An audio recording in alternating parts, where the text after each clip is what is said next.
नहीं सीधा मोर कटपा निर्वाचन मंडल सर्वसाधारण दुखी रखी जेते होचंती तांकर विजय आज कटपार बासिंदा पाइचंती कटपा निर्वाचन बासिंदा पाइचंती कोन कहबे को मुद्दा आपण जते जो दिन आसीले सेतना कहले अनेक किछ करिवार अछि से स्ट्रेटजी वर्तमान जो भाबे मूल पछ गोटे प्रकार होछि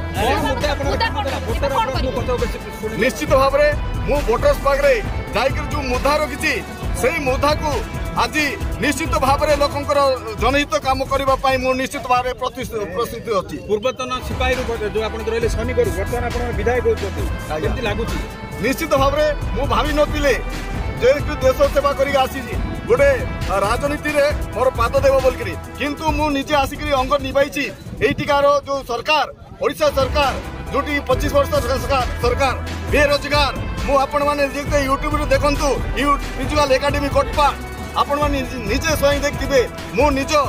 ये रे ट्रेनिंग करती मु केते मोर भाई मानु को मु शनिवार रे जॉइन कर सारची तेनु करी आज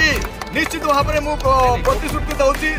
कांग्रेस गढ़ थिला कांग्रेस गढ़ रे आपण कांग्रेस को धराशायी करके जितिले पुनी विरोध रे चंद्रशेखर माझी बीजेडी कौन सब स्ट्रेटजी आप करते से काम देला लोक को आज्ञा मोर स्ट्रेटजी होची सेवा लोकंकर सेवा ही मोर स्ट्रेटजी आउ किछि नै।